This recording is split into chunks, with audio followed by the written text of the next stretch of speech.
오늘 창세기 강의 사랑의 세상이 열리다 14번째 시간입니다. 본문은 창세기 9장 18절에서 27절까지의 말씀이고요. 사랑하는 사람에게 복을 주시다라는 제목으로 함께 은혜를 나누겠습니다. 내 옆에 있는 사람이 동료인가 경쟁자인가를 알 수 있는 기회가 있어요. 동료인가 경쟁자인가. 그것은 내가 실수를 할 때예요. 또 그 사람이 실수를 할 때입니다. 동료라면 그 실수를 감싸줘요. 덮어줍니다. 하지만 경쟁자는 상대방의 그 실수를 발판 삼아서 이기려고 합니다. 현대 사회를 살아가면서 우리가 긴장이 많고 스트레스가 자꾸 쌓이는 큰 이유 중에 하나는 바로 이 경쟁 사회 속에서 나를 동료로 생각하는 사람보다 경쟁자로 또 내 실수를 용납하지 않고 그것을 밀어내는 한 계기로 삼는 일들이 많기 때문에 그렇습니다. 우리가 조금 더 인생을 편안하게 좀 마음 편히 살아가려면 우리 주변에 경쟁자보다 동료가 많아져야 돼요. 나를 사랑해주는 사람이 많아야 된다는 말입니다. 그리고 나도 사랑하는 사람이 많아져야 돼요. 내가 다른 사람을 향해서 사랑해 줄 수 있는 사람들이 내 주변에 많아져야 됩니다. 우리를 응원해주고 우리의 성장을 도와주고 우리의 성공을 진심으로 기뻐해 줄 사람이 우리에게 많이 필요해요. 보통은 우리가 살아가면서 이런 역할을 하는 게 가정이거든요. 가정이 일차적인 이 역할을 해요. 가족은 내가 서툴 때 나의 든든한 지원군이 되어줘요. 예술가에게 있어서는 대체로 첫 번째 관객이 가족이 되어지죠. 필름 포럼에서 2019년에 개봉했던 영화 중에 이타미준의 바다라는 영화가 있었어요. 이 제일동포 건축가 이타미준인데 한국 이름으로 유동룡이라는 이름을 가지고 있는데 이분의 이 건축은 단순히 그냥 건물을 지어놓은 거라기보다는 하나의 작품 같은 감동이 있는 그런 건축물들을 설계를 하셨어요. 제주도에 가면 있는 이 수풍석 박물관이라든지 또 신앙을 갖지 않은 분들도 한 번쯤은 가보게 되는 방주교회, 뭐 포도호텔 다 이분이 설계하신 거죠. 그 지역의 특성에 맞게 오랜 시간을 들여서 정성스럽게 설계를 해서 작품 수가 아주 많지는 않지만 그 하나하나가 아주 의미 있는 족적을 남긴 건축 작품이에요.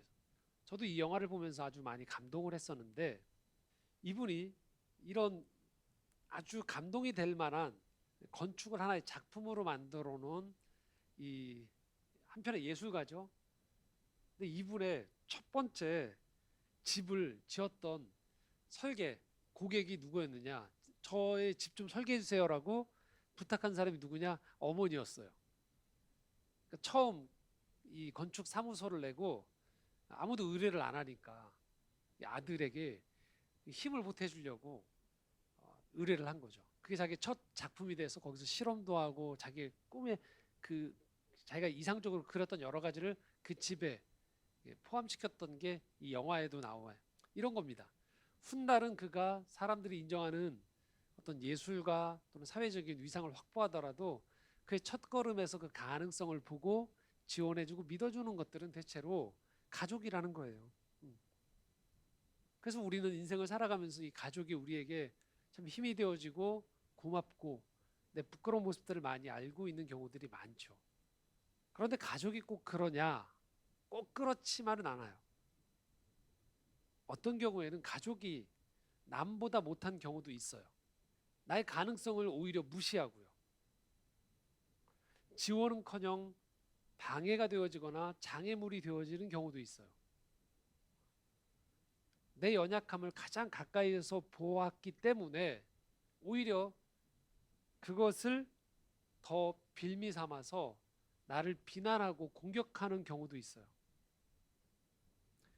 오늘 이 살펴볼 가족 안에는요, 이 두 가지가 다 공존하고 있는 모습을 우리가 보게 되어집니다. 가족의 일원이 한 사람이 실수를 해요. 그런데 가족의 일부분은 이 가족의 실수를 감싸줍니다. 그런데 다른 한 사람은 그렇지 않았던 거예요.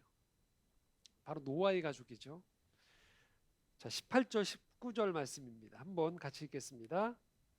방주에서 나온 노아의 아들들은 셈과 함과 야벳이며 함은 가나안의 아버지라. 노아 이 세 아들로부터 사람들이 온 땅에 퍼지니라. 자, 구성원들이 나오죠. 이제 지난주에 노아의 가족들이 방주에서 나와서 예배를 드렸단 말이에요. 그리고 하나님이 무지개 언약을 보여주셨어요. 오늘은 장면이 갑자기 바뀌어요. 좀 바뀌어서 이 노아의 가족들의 이제 구성원들의 이름을 소개해 줍니다. 아버지 노아가 있고, 그리고 셈과 함과 야벳이라는 세 아들로 비롯되어져 있는 그의 가족 전체의 구성원들, 대표성을 가진 가족들이 소개되어지고 있습니다. 자, 이렇게 소개하고 난 다음에 지금 노아가 지난주까지 보았던 노아의 모습과는 좀 다른 실수를 하게 돼요. 20절, 21절인데 함께 읽겠습니다. 노아가 농사를 시작하여 포도나무를 심었더니 포도주를 마시고 취하여 그 장막 안에서 벌거벗은지라. 노아가 장막 안에서 벌거벗었는데, 그러니까 옷을 걸치지 않았는데, 우리가 집에서는 그럴 수 있죠. 그런데 이 인과관계를 붙일 때 그 이유가 포도주를 마시고 취해서라고 했어요. 흔히 우리가 요즘 표현으로 필름이 끊겼다라든지 너무 만취해서 벌어진 어떤 일이었어요. 그러니까 평소에라면 노아가 하지 않았을 행동이 지금 벌어졌다라는 거예요. 방주에 들어가기 전, 그리고 방주 안에서 1년을 넘는 시간 동안에 전체를 통솔하고 있던 리더의 모습인 노아를 보면 쉽게 상상하기 어려운 모습이에요. 하지만 우리는 또한 사람이란 존재를 가만히 입체적으로 생각을 해보면 충분히 그럴 수 있겠다라는 것들을 우리가 볼 줄 알아야겠죠. 사람이라면 마땅히 이 양면이 다 있는 거죠. 단지 자기가 직함 안에서 그 직함에서 실수 없이 이것들을 잘 해내느냐라는 거지만, 모든 사람 안에는 그림자가 있기도 하고 실수와 연약함들이 있는 거죠. 지금 성경은 의도적으로 이 부분들을 비춰주고 있어요. 노아가 포도주를 마시고 취해서 지금 장막 안에서 벌거벗은, 드러나지 않았으면 하는 모습이 지금 드러난 거예요. 이게 그 중에 한 아들에게도 별로 좋아 보이지 않았었던 것 같습니다. 22절 말씀인데요. 함께 읽겠습니다. 가나안의 아버지 함이 그의 아버지의 하체를 보고 밖으로 나가서 그의 두 형제에게 알림해라고 되어 있어요. 이 말씀에 보면 함이 지금 들어가서 아버지를 발견했는데, 아버지의 무엇을 보았냐면 하체를 보았다라고 되어 있어요. 하체를 보고. 히브리어로 라입니다. 히브리어 이 라는요, 그냥 보는 게 아니에요. 자세히 보는 거예요. 어떤 때는 이 용례가 즐기면서 보는 장면으로 나오고요. 하나님이 우리를 보실 때의 시선도 라라는 표현이 있고요. 또 부정적으로도 쓰이기도 해요. 근데 지금 이 본문 안에서는 그다지 긍정적인 의미로 이 단어가 쓰인 게 아니에요. 들어갔는데 지금 아버지가 벌거벗고 있는 거예요. 여기서 아무도 보지 않는 가운데서 한 사람의 행동의 모습이 나오는 거예요. 그의 마음이 어떠한가가 나오는 거예요. 그의 마음의 중심이 어떠한가, 아버지와의 관계가 어떻고 그가 인생을 어떤 태도로 살아가는지가 등장합니다. 만약 그가 아버지의 실수를 불쌍히 여기거나 또는 안타깝게 여기거나 사랑했다라면 그는 그 즉시 아버지의 하체를 덮어주면 돼요. 그러면 이 세상에서 아무도 이 노아의 실수를 아는 사람은 없습니다. 심지어 아버지조차도 노아 자신도 모르게 돼요. 오로지 이것을 본 한 사람, 함만 이 사실을 알고 있는 거예요. 그럼 문제는 해결됩니다. 하지만 함은 문제를 해결하고 정리하는 쪽이 아니고요, 아버지의 허물을 드러내는 쪽으로 향합니다. 굳이 나머지 두 형제를 부를 필요가 없었어요. 부르기 이전에 그가 먼저 해야 되는 행동은 무엇이었을까요? 아버지 하체를 덮어주는 거였어요. 근데 그는 그렇게 하지 않았어요. 지켜보았어요. 그 시선이 그렇게 따뜻하지 않았던 거죠. 아버지를 한심하게 여겼을 수도 있고 조롱할 수도 있고 아버지에 대한 존경이 사라졌을 수도 있고 아버지가 리더의 모습에서 손상된 것들에 대한 분노나 실망이 있을 수도 있어요. 그 심정이 어떤 것이든지 이 지금 함의 행동 속에서 우리는 추론할 수 있는 한 가지 모습이 나오는 거예요. 그는 밖으로 나갑니다. 안에서 이 문제를 해결하지 않고 밖으로 나갔어요. 그리고 그 두 형제에게 알렸어요. 이 알림은 마치 누군가가 다쳤을 때 빨리 함께 힘을 모아서 이것을 복구하고 회복하고 정리하자라는 알림이 아니었던 거예요. 아버지의 부끄러운 수치를 드러내는 고지였던 거예요. 폭로였던 거예요. 비난이었던 거예요. 그는 문제를 덮는 게 아니고요. 문제를 까발리고 문제를 축소하는 게 아니고 더 키우는 쪽으로 갔어요. 자, 이 함의 행동이 지금 등장할 두 나머지 형제들과 어떻게 대비되는지를 보면 함의 행동이 결코 옹호받을 수 없는 행동이라는 걸 우리가 보게 되어집니다. 23절인데요. 한번 같이 읽도록 하겠습니다. 셈과 야벳이 옷을 가져다가 자기들의 어깨에 메고 뒷걸음쳐 들어가서 그들의 아버지의 하체를 덮었으며 그들이 얼굴을 돌이키고 그들의 아버지의 하체를 보지 아니하였더라. 아주 인상적이에요. 평상시에 만약에 어떤 사람들이 이런 행동을 하면 대단히 과잉 행동이죠. 여러분들이 집에서 누군가 가족에게 좀 옷 좀 가져다 줄래? 그러면 여러분 어떻게 하시겠어요? 저벅저벅 가서 그 옷을 주면 되죠. 근데 지금 어떤 일이에요? 이 두 형제가 옷을 챙겨왔어 일단. 그리고서 뭐예요? 자기들의 어깨에 맸대요. 왜 옷을 어깨에다 맸을까? 그런데 힌트가 나와요. 바로 그 뒤에 뒷걸음질 친대요. 뒷걸음질 쳐서 뭐예요? 그대로 앉으면서 뭐예요? 아버지의 부끄러운 옷을 입지 않은 부위에 그대로 이 옷을 내려다 주기 위한 거예요. 이 모든 어색한 행동에 한 가지 전제가 있는 거예요. 어떤 전제가 있는 걸까요? 우리는 아버지의 벌거벗은 몸을 보지 않겠다라는 적극적인 의지가 여기에 투영되어 있는 거예요. 보지 않겠다. 의도적이던 거예요. 의도적으로 그들은 격한 행동을 하는 거예요. 과한 행동을 하고 있어요. 함에게 지금 이 얘기를 들었었거든요. 이들은 지금 문을 열고 장막을 들어가면 어떤 풍경이 펼쳐질지 이들은 이미 알고 있었던 거예요. 그런데 그들은 여기에서 뭐 할까요? 이걸 차단하는 걸 선택해요. 들어가서 굳이 자신의 눈으로 그의 아버지의 부끄러운 모습을 눈으로 직접 보지 않기로 결심을 하는 거예요. 이건 외면이 아니에요. 오히려 더 적극적인 의미에서 또 다른 봄을 선택하는 거예요. 아버지의 모습을 우리가 어떻게 기억에 남기겠다는 것들을 의도적으로 선택을 하는 거예요. 아버지의 수치스러운 모습을 단 한 사람이라도 덜 보면 좋겠다라는 거예요. 이들의 관점은 어디에 있었을까요? 이들의 관점은요, 자신들 편에 있지 않았어요. 철저하게 술에서 깨어났을 때의 아버지 편에서 생각을 했던 거예요. 바로 이런 게 사랑인 거예요.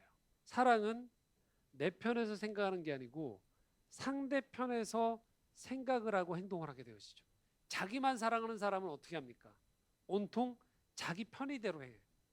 사랑할 때 상대방이 자꾸 편안해지는 까닭은 상대방이 더 어떤 사람과 교제를 나눌 때 내가 더 자꾸 그 사람과 교제를 나눌수록 내가 자유로워지고 내가 홀로 설 줄 알고 내가 꿈을 가질 수 있게 만드는 관계, 그게 뭘까요? 사랑하는 관계예요. 근데 사랑하지 않는 관계는 어떻게 될까요? 상대방을 이용해요. 상대방을 내 편의대로 마음대로 불렀다 뺐다 넣었다 마음대로 이용을 합니다. 그리고 더 이상 이용 가치가 없으면 언제든지 거리를 둡니다. 사랑하지 않는 거죠. 근데 사랑할 때에는요, 철저하게 그 사람 편에서 이 사고가 작동되어져요. 지금 두 아들은 아버지를 향한 이 행동에서 아버지에 대한 사랑이 드러나는 거예요. 그들은 사랑하는 아버지가 벌거벗은 모습 속에서 과연 이것을 깨어났을 때 아버지가 자녀들에게 보였을 때 어떠할까, 부끄러워하지 않을까를 먼저 생각을 했습니다. 그리고 그에 맞는 행동을 했던 것이죠. 이것이 사랑인 거예요. 잠언 17장 9절에서 이렇게 말씀하고 있습니다. 함께 읽겠습니다. 허물을 덮어주는 자는 사랑을 구하는 자요, 그것을 거듭 말하는 자는 친한 벗을 이간하는 자니라. 사랑하면 허물을 덮어준대요. 반대로 말하면 사랑하지 않으면 어떻게 합니까? 허물을 들춰내는 거예요. 덮어주는 게 아니고요. 근데 여기서 우리는 이것이 단순히 한 사람의 취향이나 기호가 아니란 것을 명심해야 됩니다. 지금 성경이 이 본문을 보여주는 가장 큰 이유가 있어요. 이제 펼쳐질 이 아들들의 인생의 길이 달라지거든요. 이 길이 달라지고 노아가 이들을 향해 기도를 하게 되어지는데, 이 기도의 의미가 왜 이게 벌어졌는지에 대한 아주 중요한 의미가 여기 담겨 있기 때문에 그렇습니다. 그것은 두 아들, 아버지 허물을 덮어준 두 아들이 지금 하고 있는 행위가 신적인 행위라는 거예요. 하나님을 닮은 행위였던 거예요. 사랑의 하나님을 닮은 행동으로서 그들이 하고 있는 이 용서와 화해와 위로와 치유와 회복의 행위였던 거예요. 반면에 또 다른 아들이 했던 행위는 뭘까요? 하나님과 반대되는 행위였던 거예요. 하나님으로부터 비롯되어지는 행위가 아니었던 거예요. 이건 뭘 말할까요? 사탄의 행위인 거예요. 오늘도 악으로부터 비롯된 행위가 우리 일상 가운데 침투할 때 어떤 일이 벌어지는지를 지금 우리는 그 원형을 보고 있는 거예요. 자, 이 원형이 이 사탄의 일이라는 것이 이 끝날 요한계시록에 하나님께서 이것을 어떻게 처분하시는지, 이게 어떤 모습인지를 보여주는데 한번 보도록 하겠습니다. 요한계시록 12장 9절에 10절입니다. 함께 읽겠습니다. 큰 용이 내쫓기니 옛뱀 곧 마귀라고도 하고 사탄이라고도 하며 온 천하를 꿰는 자라.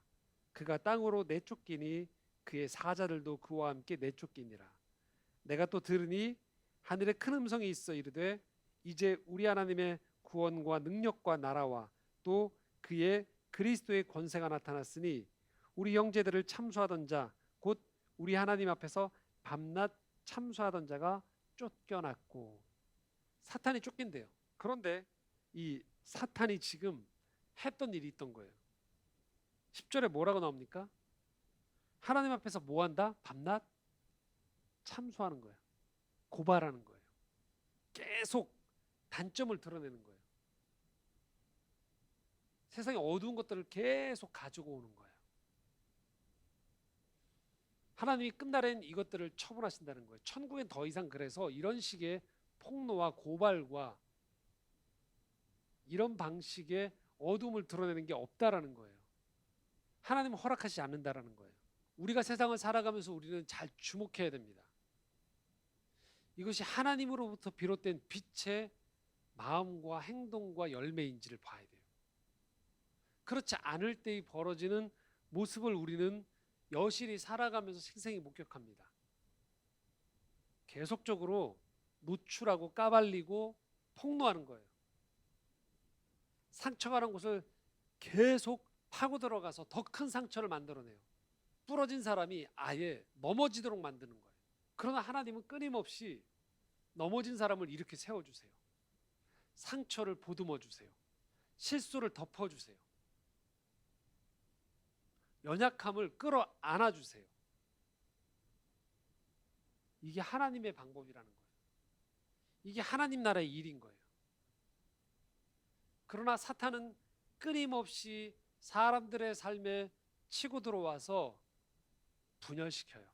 어떻게 하면 저 사람을 망신을 줄까? 어떻게 하면 저 사람을 배제시킬까? 어떻게 하면 저 사람의 실수를 극대화해서 저 사람이 수치감과 모멸감 속에서 심지어 끝까지 가도록 만들까? 재기의 기회를 없애버릴까? 그가 한 사람의 자존감을 품고 살아가는 기회를 박탈시켜 버릴까? 우리는 그런 현장들을 지금 목격하고 있어요. 이 인류의 초창기에서도 이런 일들이 있었고요. 문명이 발달했다고 하는 지금 시대 속에서도 여러분들은 그런 현상들을 목도하고 계시죠. 유튜브라든지 SNS라든지 우리가 사는 일상 속에서 계속 이런 방식의 폭로와 배제와 모멸감을 주는 방식들이 활개를 치고 있습니다. 더더군다나 지금의 시대는 이것들에 불을 가져다 줘요. 결코 그것이 아름답지 않음에도 불구하고 사람들의 이목을 끌 수 있고 일정 부분 사람들에게 쾌감을 주면 사람들은 기꺼이 거기에 돈을 지불하고 영향력의 권한을 주게 되는 거예요. 하나님은 이런 문제들을 좌시하지 않고 끊어내신다는 거예요. 우리는 지금 한 가정 안에서 벌어지고 있는 한 작은 에피소드 같지만 이 에피소드의 씨앗이 어떤 방식으로 나중에 확장되어지는지를 보게 되어지고 있는 현장인 거예요. 자, 노아가 술에서 깨어납니다. 그리고 알게 된 거죠. 자기가 실수를 했다는 것. 그런데 그 중에 자식 둘은 자신을 사랑하는 방식을 택했다는 걸 알게 되는 거죠.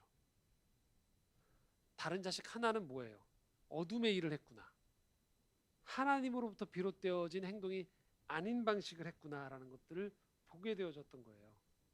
자, 바로 이게 이해가 되어져야지만 24절에서부터 27절까지의 이 노아의 기도가 이해가 되어집니다. 24절부터 27절입니다. 함께 읽겠습니다. 노아가 술이 깨어 그의 작은 아들이 자기에게 행한 일을 알고 이에 이르되 가나안은 저주를 받아 그의 형제의 종들의 종이 되기를 원하노라 하고 또 이르되 셈이 하나님 여호와를 찬송하리로다. 가나안은 셈의 종이 되고 하나님이 야벳을 창대하게 하사 셈의 장막에 거하게 하시고 가나안은 그의 종이 되게 하시기를 원하노라 하였더라. 수치를 드러냈던 함의 아들 가나안을 빌어서 지금 이 후손들에 대해서 지금 노아는 저주를 하고 있어요. 그리고 반대의 방식으로 자신의 수치를 덮어주었던 두 아들에게 축복의 기도를 하고 있어요. 우리는 이것을 이 안에 담겨있는 영적인 의미를 이해하지 못하면 그냥 옹졸한 아버지가 두 사람 그냥 축복 기도 한번 칭찬해주고 또 한 사람한테는 그냥 짜증을 냈다 정도로 이해하기 쉬워요. 근데 결코 이 장면은 그런 장면이 아니에요. 이후에 이 성경을 받아들이는 이 후손들이 이런 일들이 왜 벌어졌는지에 대한 이 흔적을 보게 되어지는 거예요. 지금 저주의 기도를 받았던 이 가나안 족속들은 훗날 계속 이스라엘과 적대 관계가 되어져요. 그리고 이스라엘 백성들을 유혹하는 역할들을 해요. 이 가나안 후손들은 나중에 바알신을 섬겨요. 풍요를 섬겨요. 하나님을 섬기는 게 아니고요. 끊임없이 이스라엘과 적대적인 관계 속에 나아가는 거예요. 그러니까 빛의 길이 아니고 영적인 길이 아닌 쪽을 선택하는 거예요. 그 이유가 왜 그런지가 드러나는 거예요. 지금 노아는요, 하나님으로부터 비롯된 일을 노아의 기도를 통해서 하나님께서 노아의 기도를 통해서 이 길을 인정하시고 축복하는 거예요. 노아의 기도를 통해서요, 하나님은 지금 그렇지 않은 사단의 행동과 그 길을 거부하시는 거예요. 잘라내시는 거예요. 축복할 수 없다고 말씀하시는 거예요. 오늘도 우리는 그 세상 속에 살아가고 있는 거예요. 끊임없이 누군가는 돕고 세우고 사랑하고 선한 일을 꿈꾸고 있어요. 놀랍게도 근데 다른 한쪽에서는요, 끊임없이 누군가를 무너뜨려야 돼요. 쓰러뜨려야 돼요. 폭로해야 돼요. 망하게 해야 돼요. 그 두 길이 공존하고 있는 세상 속에 우리가 살아가고 있습니다. 주님은 계속 우리를 사랑의 길로 우리를 불러주시는 거예요.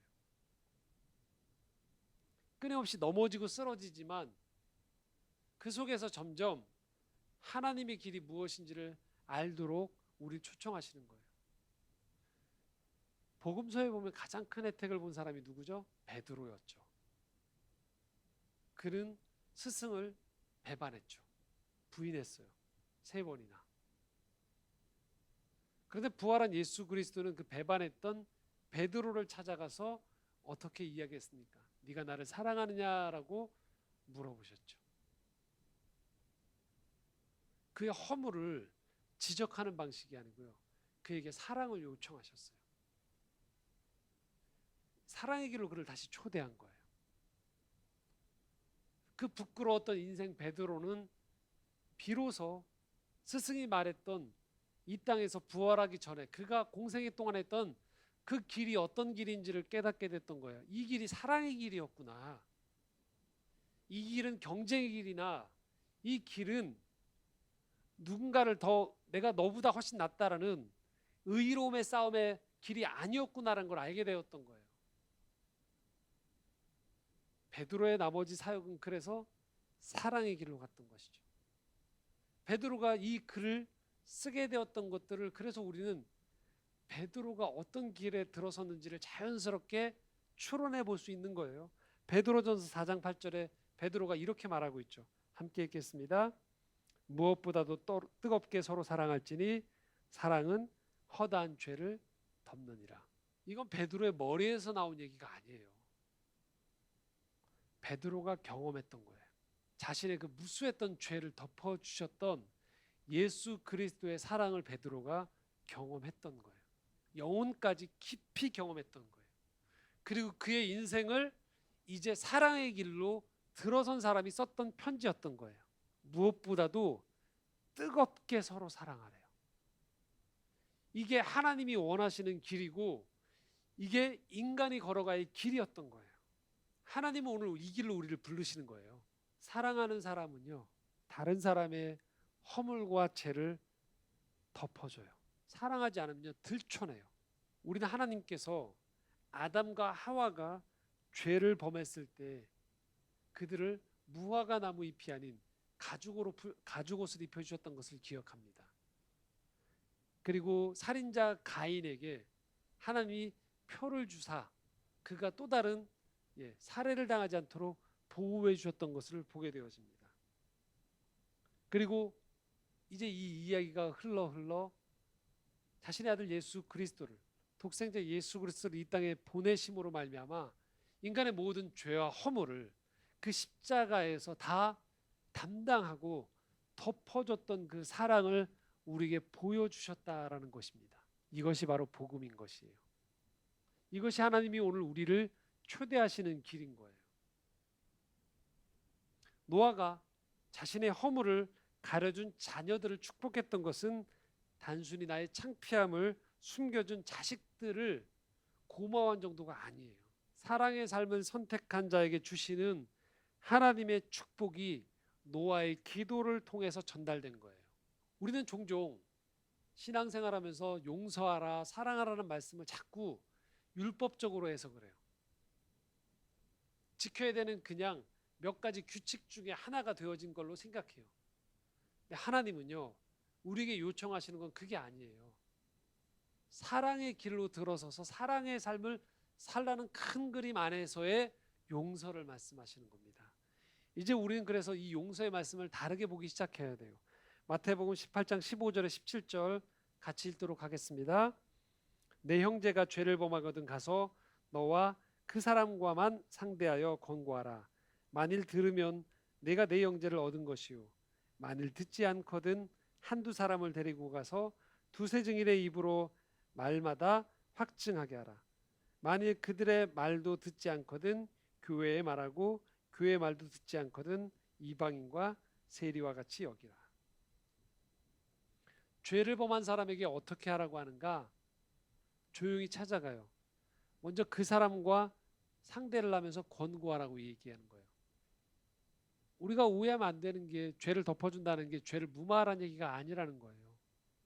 죄에서 돌이키라고 얘기하는 거예요. 하지만 그가 수치스러워하면서 이 죄에서 돌이키는 게 아니고 진짜 원하는 건 그 사람이 수치를 느끼는 게 아니고 진짜 사랑하는 사람이 만약에 찾아간다라면 그가 그 잘못에서 제일 좋은 방식으로 벗어나는 것에 초점을 맞추는 거죠. 그러기 위해서 필요한 게 뭐예요? 조용히 그를 찾아가는 거예요.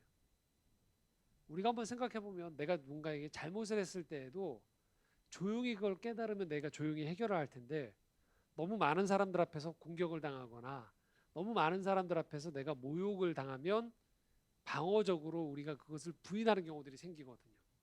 그럼 결국 그 행동이 개선되어지지 않아요. 정말로 사랑하면 조용히 찾아가는 거예요. 그 사람이 그것을 알아차릴 수 있고 다시 복귀했을 때 민망하지 않도록 보호해 주는 것이죠. 그런데 사랑하지 않으면 어떻게 돼요? 굳이 그 사람에게 그걸 이야기함을 통해서 내가 너보다 훨씬 낫다. 거 봐. 라고 하면서 자기의 우월감을 드러내는 거예요. 꼭 상대방을 비참하게 만드는 거죠. 그런데 사랑하면 철저히 그 사람 편으로 내려가는 거예요. 그 사람이 혼자 얘기했을 때 듣지 않아요. 그럼 이번에는 한두 사람을 더 데려가래요. 대체로 성경에서 이렇게 한두 사람을 더 데려간다는 건 어떤 의미냐면 공신력을 더한다는 거예요. 너 혼자서 그렇게 생각하는 거 아니야? 편견 아니야라고 상대방이 받아들일까 봐 두세 사람을 같이 데려가는 거예요. 나만 그렇게 생각하는 게 아니고 이 사람들이 그렇게 공통적으로 생각한다라는 것들을 보여주기 위해서 한두 사람을 더 데려가는 거예요. 그래서 권면하라는 거예요. 그런데 듣지 않아요. 그럼 어떻게 할까요? 더 큰 울타리인 교회가 공동체적으로 나서서 이것을 도와서 회복할 수 있도록 도와주라는 거예요.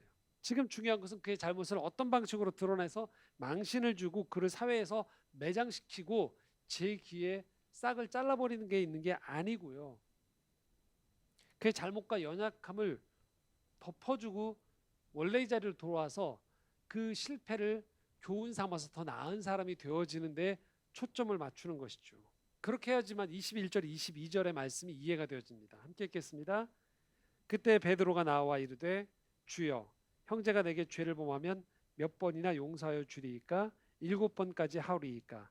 예수께서 이르시되 내게 이르노니 7번뿐 아니라 7번을 70번까지라도 할지니라.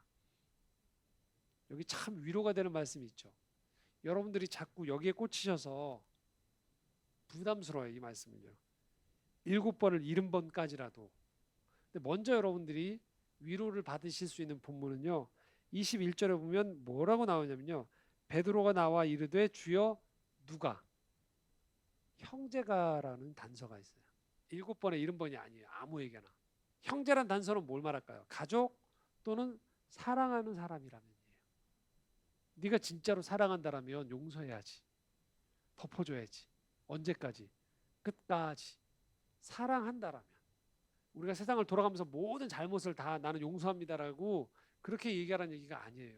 사랑한다라면 네가 어떤 삶을 살아야 되는지에 대한 중요한 하는 삶의 모형을 보여주시는 거예요. 우리에게 그걸 요청하시는 거예요. 그게 진짜 사랑이라는 걸 알려주시는 거예요. 그러니까 방점이 용서에 찍혀 있지 않고 이건 뭐예요? 사랑에 초점이 맞춰져 있는 거예요. 사랑한다라면 하나님은 오늘도 우리가 사랑하는 사람이 되기 원하세요. 여기 나와 있던 이 셈과 야벳이 보여줬던 허물을 덮는 그 사랑, 허물을 덮어주고 그를 일으켜 세워주는 방식, 이 방식이 바로 하나님의 길인 거예요. 하나님은 오늘도 이렇게 사랑하는 사람들을 셈과 야벳이 축복을 얻었던 것처럼 그들의 길을 축복하세요. 우리가 일시적으로 보면 누군가를 죽이고 누르고 그리고 누군가를 폭로하는 방식으로 하는 사람들이 세상을 살면서 잘 사는 것처럼 보이는 것들이 경우들이 종종 있어요. 그럴 때 우린 낙담을 해요. 이게 뭔가? 그러나 우리가 믿음을 갖는다는 것은 무엇을 붙잡는 거냐면요. 하나님은 결국은 사랑의 방식으로 마음을 품고 사랑의 씨를 뿌리고 사랑의 열매를 거두고자 기도하고 애쓰는 사람의 인생을 축복하신다는 거예요. 그의 후손들의 길을 푸른 나무가 잎사귀가 늘 푸르고 번창하는 것처럼 그의 후손들의 삶을 책임져 주신다는 거예요. 하나님은 교회도 그렇게 되어지기 원하세요. 교회가 이 세상에서 그 어느 곳보다도 사랑이 많은 곳이 되어지기 원하세요. 사랑으로 모든 것들을 계획하고 사랑을 경험하고 사랑을 나누기 원하신다는 거예요. 부끄럽지만 오늘 세상이 교회를 향해서 하나님을 발견할 수 없다고 자꾸 이야기하는 가장 큰 이유는 교회에서 이 사랑의 모습을 발견하기가 쉽지 않기 때문에 그런 것이죠. 건물은 화려할 수 있고 프로그램들은 여러 가지가 있을 수 있지만 사랑합니까? 라고 물어보는 거죠. 이렇게 얘기하면 너무 당연한 얘기가 아닙니까? 라고 반문할 수도 있어요. 하지만 여러분의 일상을 돌아보십시오. 사랑의 길로 간다는 건 무척 어려운 일입니다. 무척 외로운 일이에요. 때로는 쉽게 보상이 돌아오지 않는 길이기도 합니다. 그리고 인간의 눈으로 봤을 때는 많은 손해를 감수하는 길일 수도 있어요. 오늘 우리가 신앙을 갖는다는 건 바로 이 사랑의 가치를 우리의 삶의 제1 원리로 삼는 거예요.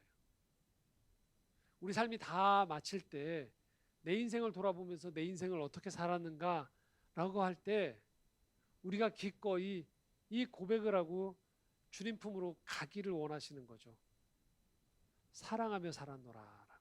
오늘 우리가 바라보는 TV와 유튜브와 온갖 미디어 속에서 펼쳐지는 많은 현란함과 많은 유명세들, 영향력에 우린 때론 주눅이 들 수도 있고 내 가는 길을 의심할 수도 있습니다. 하지만 우리가 잘 봐야 돼요. 지금 이 세상의 흐름 속에서 얼마나 많은 사람들이 점점 멍들어가고 있는지, 상처받고 점점 비뚤어지게 이 왜곡된 세상 속에 우리가 살아가고 있는지를 우리는 주목해야 됩니다. 사랑의 눈으로 여러분 스스로를 바라보십시오. 여러분 자신을, 여러분 가족을 사랑으로 바라보십시오. 여러분의 동료를 그렇게 보려고 노력하십시오. 그리고 우리는 그런 기도를 해야죠. 주님, 사랑하며 살게 해주십시오. 그리고 저를 응원하고 지지해주는 사람들이 많아지고 저 또한도 그런 마음으로 살아가는 사람이 되어지게 해주십시오.